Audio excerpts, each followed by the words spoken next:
Are you immersed in a sea of business advice and education, but not sure what to embark on first? Instead of adding to the ocean of information, we're here to help you navigate it like a pro. The Wayfinding Growth podcast will help you take a deep dive into new actionable strategies, tools, and tactics to help you grow. So start charting a course for business growth as you explore a better way to grow further, faster, with your hosts, Remington Begg and George B. Thomas. What's up, viewers, listeners? It's your boy, George B. Thomas. Of course, I am not alone. I'm never alone. I'm always with somebody. And of course, maybe that's me, myself, and I. No, in this case, it's actually the man, the myth, the legend, Remington Begg, and a great guest, which I cannot wait to welcome, but I'm not going to welcome them. Remington is. Remington, how are you doing today, fine sir? I'm doing good. It's one of those Mondays that feels incredibly productive, and I hope the rest of the week just finishes up that way. You know, you never know. And I will say productivity depends on the decisions that we make. And sometimes we need to make good decisions. Hey, why don't you go ahead and introduce today's topic and the guest so we can get this party started? Yeah. So today I have the pleasure of introducing Jay Acunzo.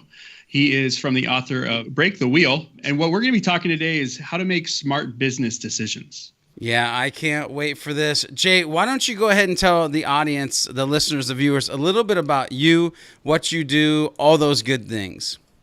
So it's funny. I do so many things right now that it's like I can't explain it at a cocktail party, right? Unless you're like in the industry. So I think I'm speaking to my tribe, so people might understand this. So I write books. First one you mentioned, Break the Wheel, came out in October. I give speeches. That's a big part of my business. And I also make docu-series for B2B clients. So that means audio or video series where I'm either the host, executive producer, or both. And we're creating an original series to hold people's attention, which I really feel is the new marketing mandate. It's not about acquiring attention, it's about holding it. So those are the three things I do. But if you actually want to draw like a through line across all three, it's pretty similar. I like to tell stories about the working world that make me feel and make the audience feel. Because I feel like so often we draw meaning from our work, and very rarely does business content or career content match how we feel. At best, it's smart, but even then it's pretty dry. So I like making what I call nutritious and delicious content about the business world. Oh my goodness. That's awesome. He said that a couple times. Yeah, my goodness. Well, when you have a smattering of weird things to do for a living, you have to get really good at that one simple question, which for me has become really difficult. It's like, hey, what do you do for a living? Right? I used to have a very simple answer. I would say like, I'm a marketer. I'm a content marketer if you're in the industry, right? And I could cite a brand that people maybe have heard of before. I worked in venture capital. I worked for Google. I worked for HubSpot. And like, that was easy. Those days are long gone and probably never coming back.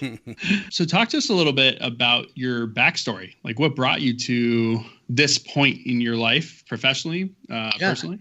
I mentioned Google. That was my first job out of school. And I was a digital media strategist. So at this point in my life and at this point in the tech world's kind of evolution, it was very much like, not much has changed in many businesses. Executives or large companies and or their agencies were slow to adopt new digital technologies. And I don't mean the flavors of the week. I mean moving from completely analog, old school ways of doing marketing to something new, more ongoing and evergreen. And so my job at Google was to push marketing executives and their agencies into the digital age a little bit more swiftly, with a little more clarity in how they make decisions, which definitely plugs into the book. But I think from a personal level, I was one of those kids that like did the right things in school, got the grades, joined the clubs, led the clubs. And when I got this job at Google, I was like, okay, good. I'm doing what I'm supposed to do, using air quotes for the people listening, doing what I'm supposed to do. And I was miserable. Like I hated the job at Google because it wasn't creative. I wasn't building anything. I was just sort of a tiny grain of sand on this giant beach that was Google back then, which is, even gotten bigger today, obviously. And my brain was not prepared for that. Like I was so used to doing what you're supposed to do, doing what the conventional path looked like as a way to eventually find happiness, that I was thrown way off and was thrashing and very upset when I didn't like the job that I was supposed to like. Like this is mecca in tech, especially before startups were as sexy as they are today. This was where you're supposed to be. And I hated it. And worse, I left and I had friends that still liked it. And I couldn't make sense of that either. So it was a real awakening for me that like your career is not about following any path laid out by somebody else or multiple somebodies.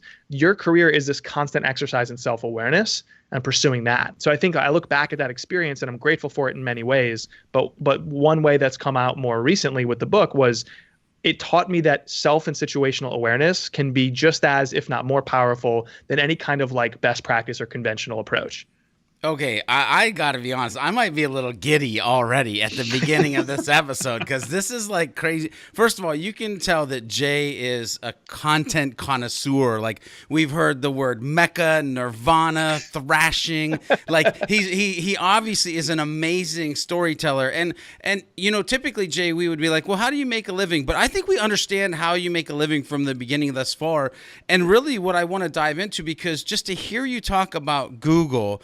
And history, I want to start diving into, because you have HubSpot under your belt too, which, by the way, not that I'm a HubSpot homer, but I love me some HubSpot, right? So you have these waypoints, these milestones that have happened in your life.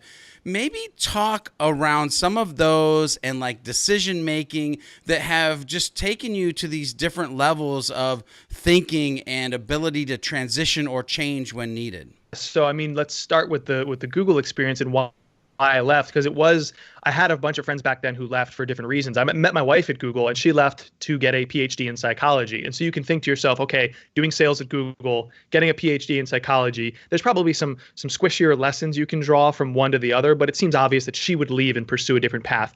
I stayed in tech. I went to a very small startup and switched from sales to content marketing, found that creative path to build stuff, to make things people like, versus, you know, trying to force my way into people's lives with interruptive tactics or whatever. And you can kind of see that I stayed almost in the same community, but I left the company that ostensibly you're supposed to get to, right? Like that's like supposed to be the pinnacle. And there's this one moment that I like to talk about, this one milestone, if you will, or one realization about why I left.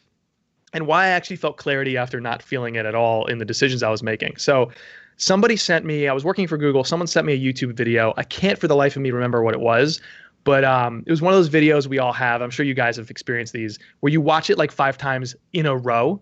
You know, one of those amazing videos, whatever it was. For some reason, I want to say it was maybe Kid President's Pep Talk. Do you guys know that video? But I think that might have come out after I left Google, but that's one of my favorite videos. Anyway, I went home that day. I had 3 roommates at the time living in the Boston area. And I was like, you guys, greatest video you will ever see. And I like hyped it. I oversold it to them. And right as I put the laptop down on the table and I slowly opened it and they're leaning in, it's the height of their anticipation. I go to the URL, I click play on the video. And what happens at this moment of like intense interest from all of us? A video ad played, a pre-roll ad, right? And I felt like an idiot because I was like, okay, just wait 30 seconds. And then, you know, I promise. So how was your day? Right? Like I felt awful. There was no skip button back then, by the way. But I had a really weird thought, which was, damn it, Eric. Because Eric was my colleague at Google who sold this advertiser on the idea of YouTube. And like, that's a weird thought to have. But then what followed was a terrible sinking feeling in my gut, which was like, well, I have the same job at Google that Eric has, which means somebody somewhere was having a terrible experience in their day and they didn't know it, but I was responsible. And by the way, with Google and YouTube scale, that wasn't one person, right? That was like thousands, if not hundreds of thousands. Honestly, like I look back and I'm like, probably because of my work, millions of people had a worse moment in their day, right? And we justify that stuff by shrugging and being like, man, that's the cost of doing business, or man, that tactic works. But, you know, so many marketers are willing to annoy the many to convert the few. I am not willing to do that. Like, especially because of content marketing and inbound and experience-based things that we do today. I think it's about turning previously, you know, small likelihood to succeed, you know, low probability events into higher probability events, things people actually want. And so I didn't realize that at the time, but that's why I was so unhappy at Google, is because I was trying to make people want stuff, and I'm really wired to make stuff people want. And so I quit. I left and I got into content marketing. I never looked back. So that's like one of those big milestones that I'll never forget. Okay, Remington, first of all, I know this is you're supposed to ask the question next, but I always do this. I got to pause. Like literally right now, stop, rewind like 45 seconds from the point that I'm talking, right? 45 seconds. Listen to how those words played with each other and the exact opposites of what Jay was doing to what Jay wants and should and could and can and is doing. Literally, from now, 45 seconds. Hit the button twice. Okay, Remington, it's your show again. I've heard a variation of that story, and it really stuck with me as well. I think it was on DataBox, the DataBox podcast you did with John Bonini. So that's fun to hear it again because it got a couple sound bites out of that as well. But so the next section here, we get to roll into charting the course. And of course, this would be charting the course for making smart business decisions. So as we kind of dig deep in this, feel free, to break the wheel and some of the excerpts you've gotten that. But how are people or businesses making decisions right now, in your opinion? Yeah, the whole journey to this book started like 2.5 years ago. I wrote an article called "How to Work in Marketing When You're Bothered by Suck." And it was basically based on this. I had this like really heart-to-heart moment with a friend over beers where I was so disillusioned by so much of the marketing world. People willing to do things that clearly are hollow. Clearly they're doing it to game a system and they have no bones about it, no scruples, because they're like, well, 2% of these people end up coming over to my website. And of that 2%, like they start to do the math. And I'm looking at the other people that you annoyed. And I'm like, how do you live with yourself? Like, also, this work is terrible. Like, you're doing it because someone else said it works. It drove me bonkers. And so I wrote this post. I started to build a little bit of a tribe around my podcast called Unthinkable. And slowly over that 2.5-year period, I started to try to diagnose, like, why is there so much commodity work, especially in the content marketing sector where I came from, but in general, why is there so much copycat commodity stuff? And I think it's because it's never been easier to be average than right now. Because if you don't have an idea, you can go find someone else's. If you want to try and justify your work to your boss, you can cling to a precedent or find a case study really easily, or point to a guru the boss admires and be like, well, they said do it this way, so I'm protected now. Even though it didn't work, or even though it interrupted someone's day in a harsh way, they said it worked, right? Like, you can't blame me. It's the trend. It's the tactic. And so when I was researching for the book, I was like, okay, well, to figure this out, I'm going to tell a lot of stories, see if I find commonalities and when they make poor decisions. And I'm going to see if I can go to the psychology world and find some scientific reasons for this. And I found 3. So the first way we make decisions is we prioritize best practices that carry weight in our minds. This is like the conventional wisdom, the thing that has been done for years, or we shrug and we're like, I don't know why we do it that way. That's just how we do things around here. And there's a concept called Pike syndrome that I uncovered in the research, which is a fancy, clever name, memorable name for a concept called learned helplessness.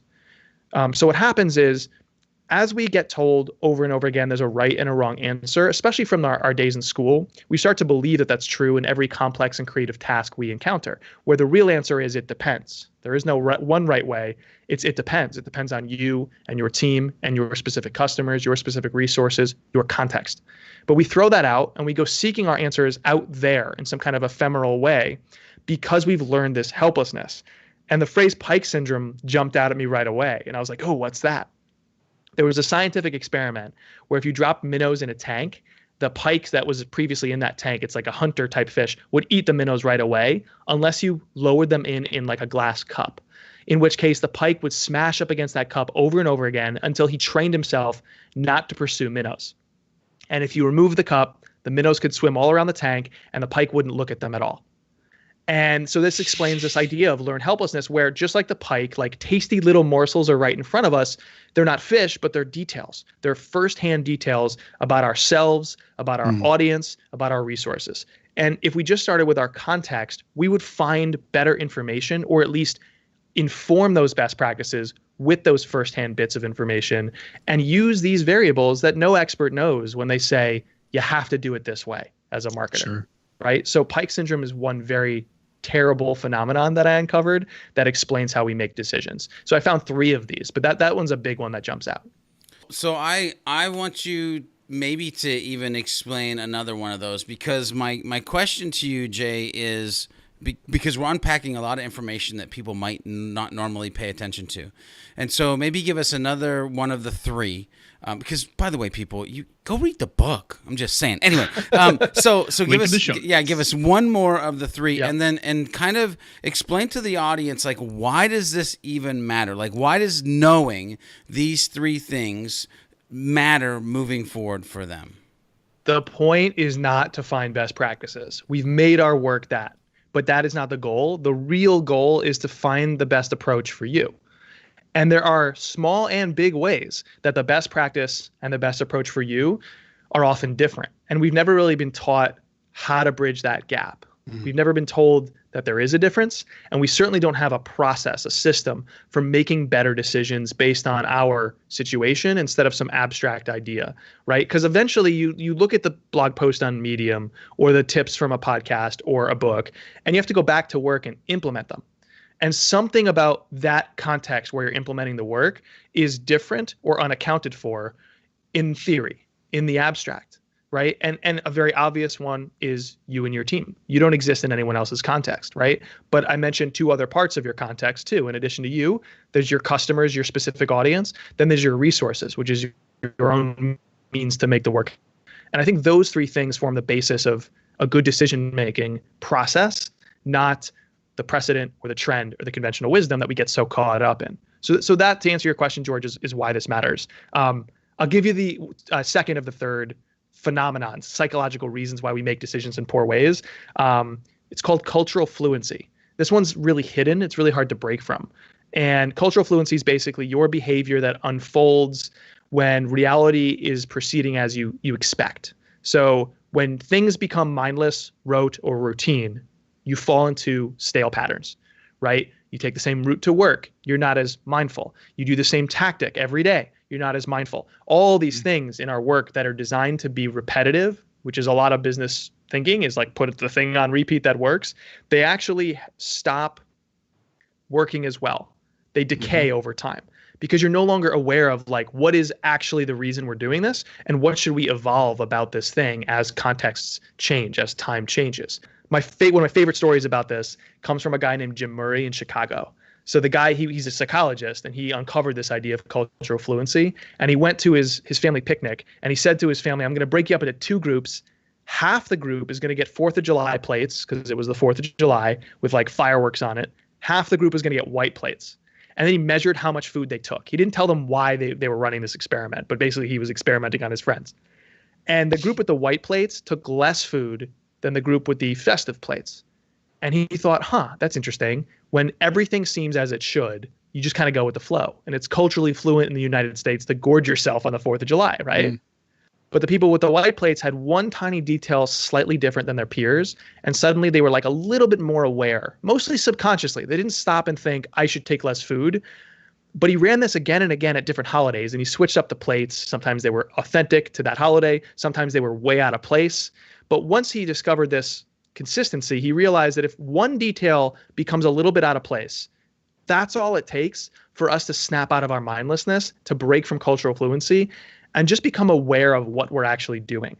And now, like, we in the marketing world don't have plates, but I think our equivalent is open-ended questions, right? The one we're told to ask the most is why, but like there are myriad open-ended questions we can ask ourselves that help us think to, ourselves and each other, well, maybe I actually don't have the answer. Maybe we shouldn't just put this on repeat. Why are we doing it this way? I actually don't know. An open-ended question needs reflection or testing to answer. It doesn't need a guru or a blueprint, right? So cultural fluency is a very difficult thing to escape from because you're part of a team, you're part of a culture. But to break from it, all you need to do, I think, is ask an open-ended question and basically become an investigator instead of an expert, right? You ask questions instead of glom onto answers. When we're talking about trying to make these decisions and break out of the norm, be more creative, how can we hack this information to get that context and actually make better decisions for professionally or as a company? Yeah. So now here's where I could be a hypocrite, right? Like I'm asking you to question conventional thinking. Yep. And in the book, I can't say, so here are my 7 simple steps to question conventional thinking, because I'm providing another best practice, right? So through lots of research and probably 150 stories or so over a couple of years, I was like, well, what are the questions all these people seem to ask themselves when they broke from conventional thinking? That if you and I and George asked these questions of each other, like we would actually all come up with different answers, right? So how do we all do work uniquely ourselves and authentic to our context and not just copy each other? And so the shorthand for how I think we should make decisions is to ask 2 questions of each part of your context. So I call it my 2x3 model. 2 questions apiece of the 3 parts of your context. And there's really only 2 types of questions to ask. So one is called a trigger question. That's an open-ended question. So when you're talking to your team and you're like, well, how can we authentically do our own version of this work? Instead of saying, what does the expert say, or what have we done in the past? You can ask a trigger question, which literally sparks your curiosity. It starts your investigation, such as, what's our aspiration as a team? Well, I can't Google that. I can't look for some ultimate guide that tells me that. We have to reflect on who we are as people and what we want to do for our business, for our customers, et cetera. So the trigger question starts your investigation.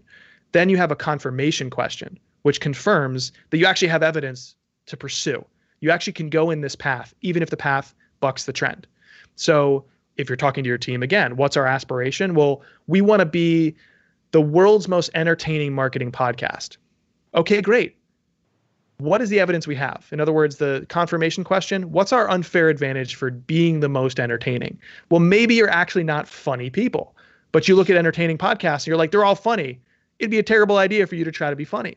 But maybe if you start reflecting on who you are and what your unique unfair advantage is, you can confirm, actually, we should pursue this path, but in our own unique way. We are really inquisitive people.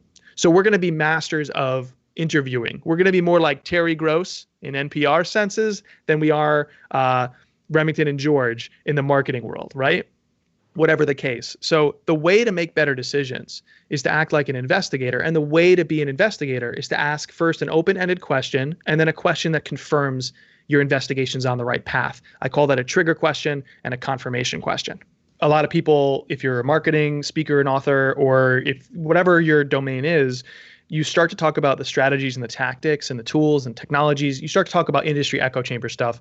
But I feel like if you address the people, you address the work, right? And therefore the results. And so if you back all the way up or you distill it down to first principles, like mindset becomes so important to then building back up from your mindset to the insights you now have to the work that follows. But we start at that last layer. It's like building a house on sand. I think we should start with the foundation. Then you can build whatever the hell you want and it'll be much stronger. I think there's a couple things we have to do. So the first is we have to admit that we want to do our best work, but that we're not actually mapping that goal to our behavior.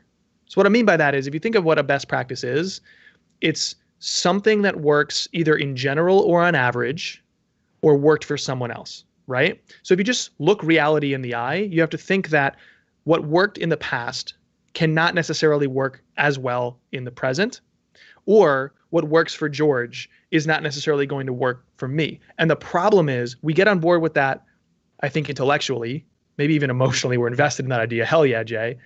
But the problem is we don't have anything to fill in that gap now, right? It's so concrete to say these tips and tricks make sense. I'm going to follow them because look how concrete they are. And they got this result in that article. Okay, I'm going to follow that. It's very squishy and open-ended to do what I propose in the book, which is trust your intuition, right? And so a big hurdle in the book was taking intuition out of this mythical idea of the muse or this gift you're given and make it concrete.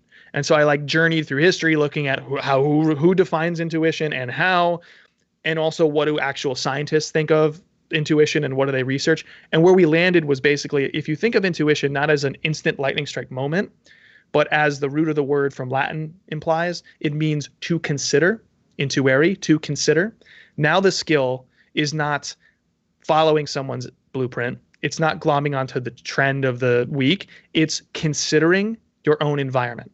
In other words, thinking for yourself, right? So I don't think it takes a giant leap to be like, yes, it's very important to think for yourself.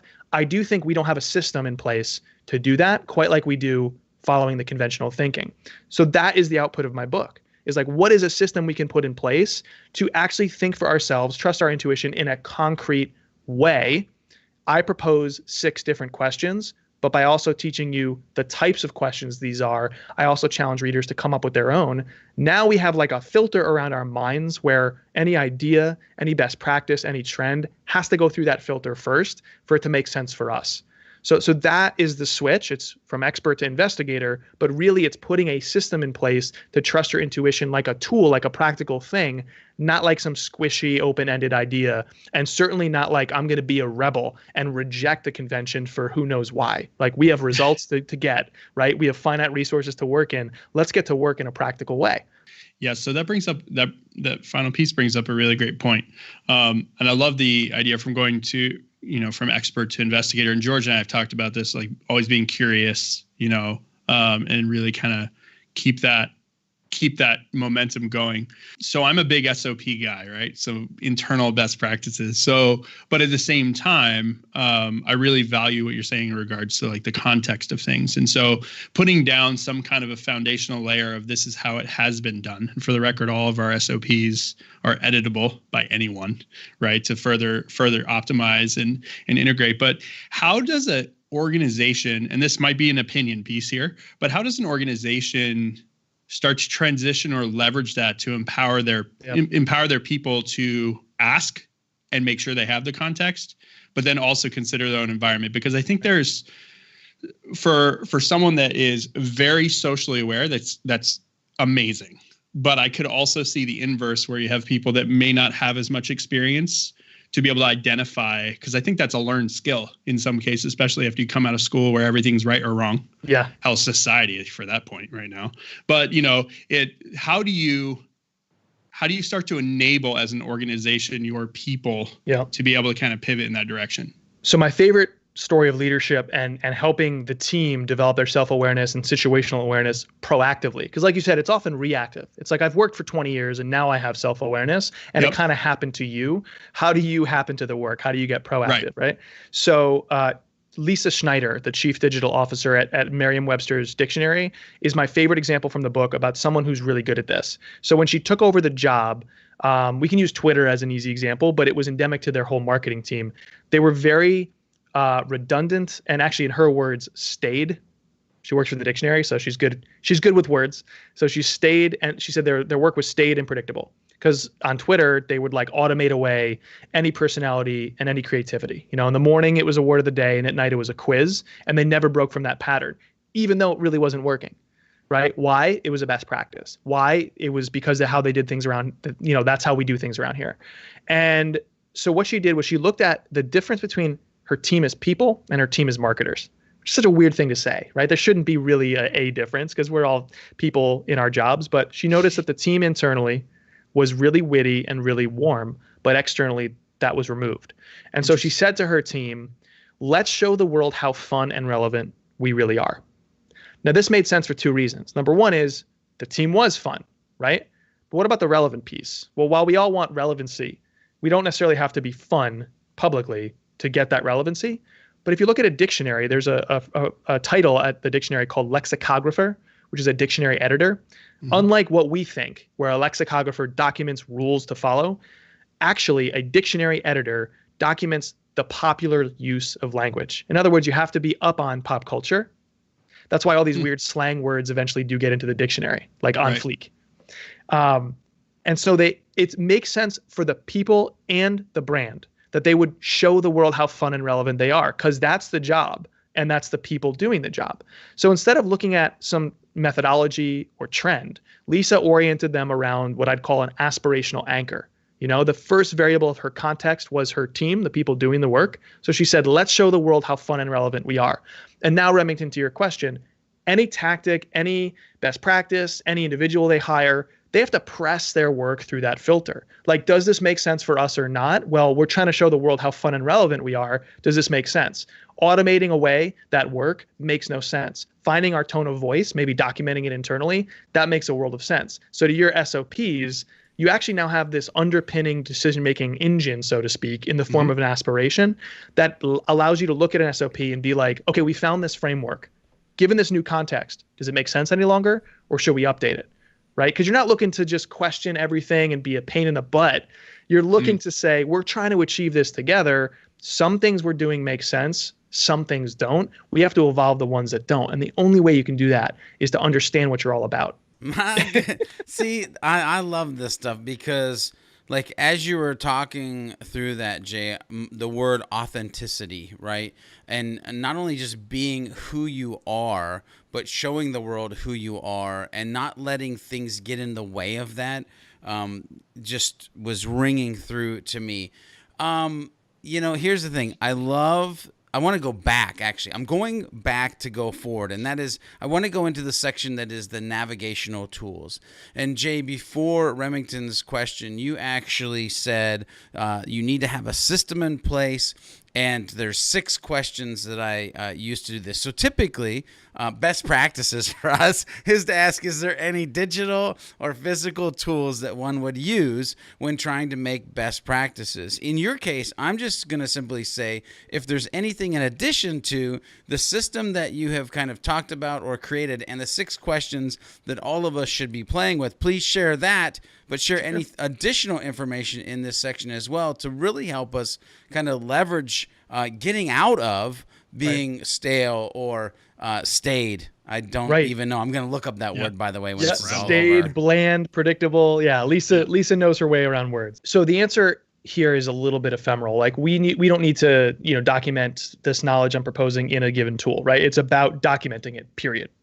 Okay. So what I mean by that is, if you were to understand fully your team and how unique they can be and the traits you want to deploy in the work, the self-awareness, then you would understand your customer, like what insight do you have around the customer? And I go into this huge exploration in the book about how to pull out what I call first principle insights. Like, what are they really after that our marketing serves?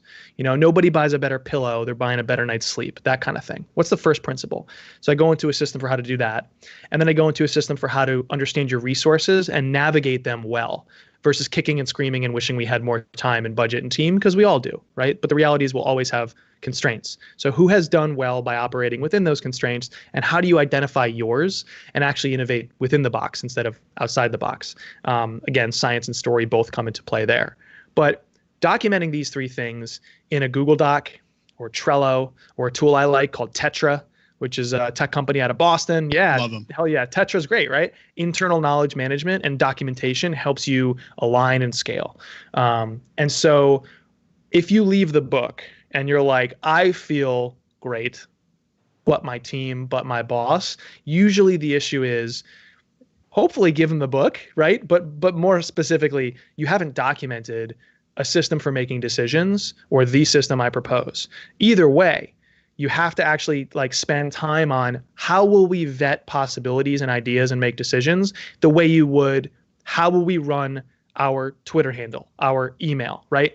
I saw a stat recently. It's like an adult in the workplace makes 35,000 choices a day, which is insane, right? That's as simple as the words you use. So there's tons there, but it could be as big as we're going to adopt a new approach here.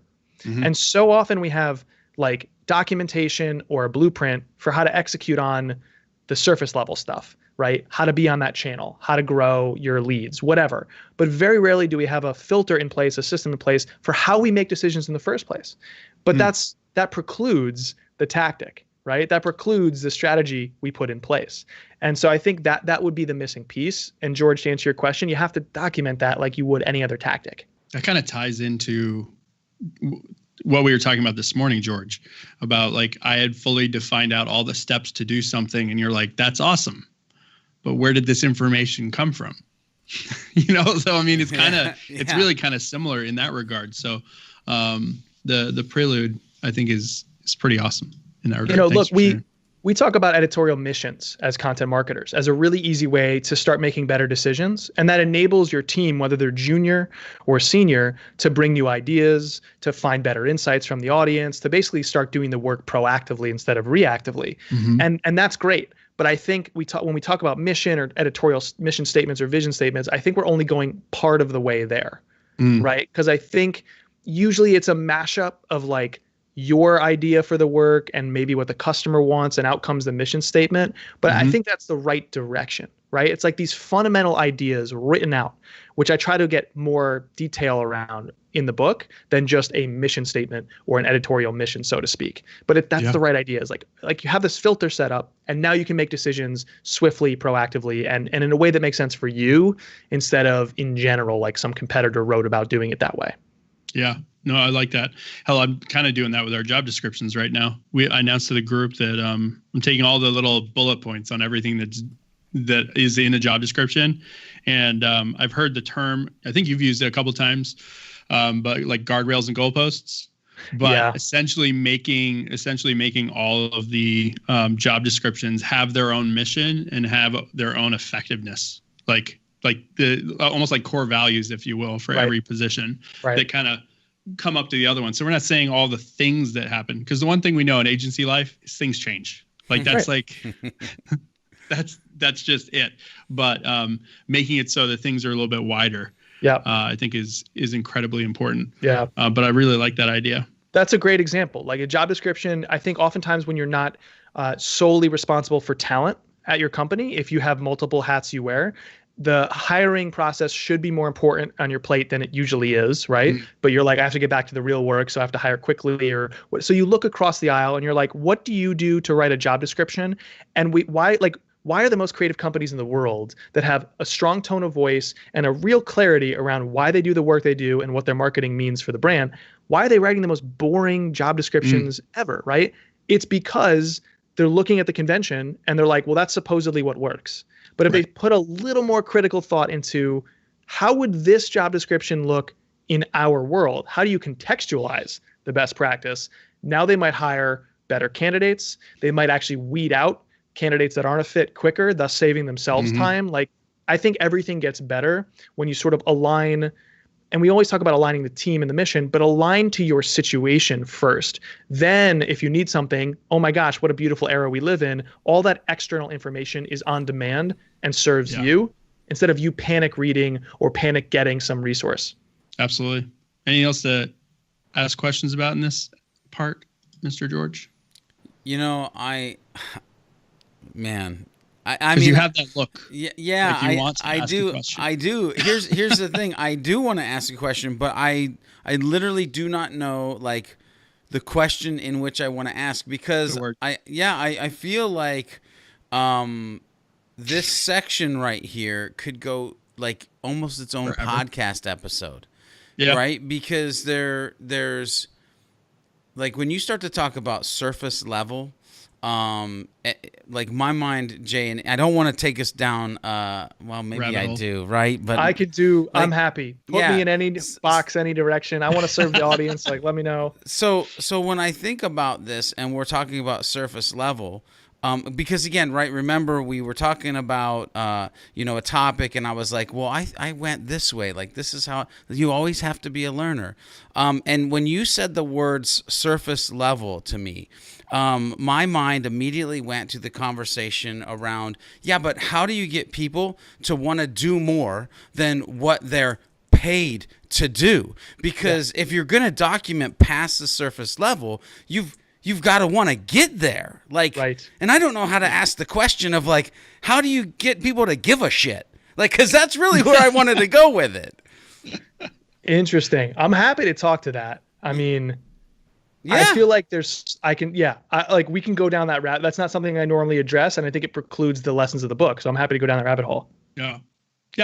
Let's expand upon that a couple times. We got a couple minutes here. Yeah. Because now I'm curious. Well, you want me to talk to something specific, or do you want me to just have at that? Yeah, no, just have at that. That's good. Okay. So I just looked this up because I always get this quote wrong, but I go right to that quote about how to motivate people, right? If you want to build a ship, I'm going to read it because I always mess it up. If you want to build a ship, don't drum up people to collect wood. Don't assign them tasks and work, but rather teach them to long for the endless immensity of the sea. When I talk about the lessons of my book, when I talk about this 2x3 decision-making process, I am not talking about, here's my prescription, go follow it. I'm talking about, here's the frameworks, go fill them in, right? Guardrails and goalposts. Here are the 6 questions. Ask them of your specific situation. You're going to come up with different answers than even the competitor down the hall that looks very similar to you. And the first section, the first part of your decision is to talk through what is our aspirational anchor, which is our intent for the future, a milestone, a goal, an output, but also our hunger that we have today. And what that does, rather than set a goal for your team, and then it's back to them taking shortcuts, George, because they don't want to work extra hard or whatever, they're not inspired. How do you get them to give a damn? Now you're aligning around, the intent for the future and the behavior change you need to get there. So back to Lisa Schneider as the easy example. Let's show the world how fun and relevant we are. Okay, well, our voice is too bland. We have to fix that. We have to invest our full selves in the work in order to manifest that voice to show the world how fun and relevant we are. You start orienting around things that are internal and contextual instead of the shortcut, the cheat, the hack, the blueprint that you can shut your mind off and just follow. And that creates a lot of commodity work. So my pithy answer here is, how do you get people to give a damn? Two things. You need to make sure you hire the right people, and you need to make sure that as a leader, you align those people around something bigger than themselves, right? Have them long for the immensity of the sea. Don't assign them tasks to build a ship. And so internal marketing perhaps is the way to phrase this, because you're doing it more than just to your own team as a marketing lead. You're doing it around the whole company. Get up in front of that business a ton. Make sure you're documenting things internally. Make sure you're describing the pride you have in your work and the pride you expect people to have. But you got to walk the walk yourself. And it has to come from a place of emotion, right? It can't just be grow your Twitter followers this %, Merriam-Webster's dictionary. It has to be, let's show the world how fun and relevant we really are. I think back to my days at HubSpot. And one of the things that I did poorly there was we were really focused on monthly lead totals for the blog. And we really focused on the symptoms of monthly lead totals, like ranking on search, keyword research, topical things. Things, by the way, that I despise. But I didn't have the language at the time when I was a young manager to talk about anything else, right? And the team was so panicked over monthly lead totals that that's what they latched onto. What I should have said was, let's be, I don't know, making this up on the spot here, let's be the most inspirational or aspirational marketing blog on the planet. The one everyone looks to and says, we want to be them. Or let's be the world's go-to resource around inbound marketing, right? Right. Because now we're orienting around serving the audience. And if you serve the audience better, the leads come instead of the leads first, right? So that's an example of like, we're not actually motivating people using the right terminology, the right amount of internal marketing, the right inspiration. We're motivating them based on mile markers. And now the goal is get there faster through whatever means and get there cheaper. That's very interesting. Paint the picture. That's one thing that's missing on every single one of the SOPs, is painting the picture what the outcome should be. Market to your own team, not in a huckstery way, right? Like we're not talking about like, I'm doing this. You don't want pre-roll ads. No, but George mentioned the word authenticity. Yeah. Now you can be an authentic, obnoxious individual, right? if you're actually obnoxious, you can be authentic. Like authenticity in a word is just your true self, right? But what we're saying, coming with that authentic idea, is this implication that you are inspired to do the work. You are excited about where this goes. You're trying to make a dent. You're not just trying to drive leads, right? So share that and share it gratuitously. And I think people start to see that and they fall into place. And if the language of the book can help you do that, great. But if you're like, actually, I know how to do that, don't buy the book, just do the work. Like that's what I care about, is like actually getting this work done. Awesome. So that was a fun little tangent, but you got me on my I think soapbox. really good sound bites in there. I'm up on my soapbox. There you go. So this week's episode is brought to you by the Impulse Creative website and marketing audits. So often people look at a shiny new website or sign up for marketing retainers with agencies without understanding what the strategy is and should be. Our audits will demystify that process and will set you up for success. Yeah, well, hey, Jay, I got a question for you. And we're, by the way, entering the Bermuda Triangle, which, hey, that's what we do, right? We do questions. We're entering the Bermuda Triangle. And I got to be honest with you, after this will be episode 39, after 38 other episodes, I was never afraid to ask this question. But this episode, I am afraid to ask this question because as you've painted the picture, per se, of where companies are and where companies and individuals need to get to, there could be a plethora of answers that you could give on this one. So when we're thinking about making better decisions and having a system or not having a system and putting your best foot forward and being authentic and all of that in one ball of wax, like, where do most people / companies, where do you find that they get lost in even being able to achieve this? If you look at, we've touched on it a little bit. The biggest variable in your context is you and your team. You don't exist anywhere else, right? So you are your unfair advantage. And so often people aren't using that fully.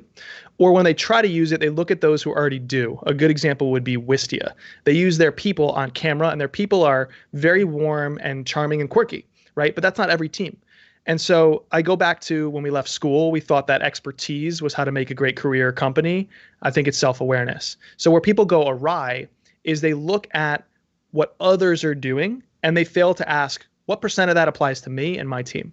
In other words, they don't know their people intimately enough, which to me is ludicrous because the people are doing the work. Without those people, the work doesn't exist. So rather than focus on the tactic or the output, focus on the people who are doing the work as a leader, and all of a sudden you can help align them, you can help market to them, you can help make sure that they're inspired to do something better than average, and most importantly, you can get proactive about what it is it about us that we're going to instill in this work. How do we bring our full selves to the work? So then if we take that a step further, who is the pirate to watch out for then? Yeah, I mean, the pirate who comes in all the time is but my boss. Right? But my boss, but my client, but my leads, but my goals, but this external factor I don't control and I can't persuade to see the world my way. And I actually think we try to convince this person or these people backwards. We are at the conclusion of where we want them to be. This is just good sales, good communication skills. We're giving them the final result of where we're at mentally and letting them fill in every step that we took to get there. I call this the green smoothie problem. Maybe I can send you guys a link. I have this whole second article unrelated to the book about if you read the book, here's how to sell people and convince them and inspire them to think better if they're not on board, right? But we give them where we want them to go. Hey, it's a green smoothie, you should drink it. Instead of saying, hey, George, you said you wanted to be healthy and you told me all these things and you said you believe this about being healthy. And also here's what I'm thinking. It's this ingredient and this ingredient. And oh, by the way, it's a green smoothie. Want to drink it, right? We don't involve people in the idea. We don't make them co-founders of our ideas. We just try to shove through our agenda. And I think being persuasive is all about actually reversing how we articulate where we want people to go. So the pirate is, but my boss, but the ship he's riding on or she's riding on is actually our fault. We built it for them. It's like we are our own worst enemies. You know what I mean? Like we don't communicate well to these people. Oh man. So that section was dope. I'm just going to throw that out there because there's a thing in communication that I've paid attention to for years, and that is when somebody's telling you a list of things like, oh man, you did great, and I really think that you're going to be a good fit, and but anything that came before that but, just wipe out and pay attention to what they say after that, because that's truly what they mean. Yes. And the other thing that I heard in that section, Jay, as you were talking, is what Jay's saying is you have to listen. You have to listen to what the people are saying. You have to listen to what they want.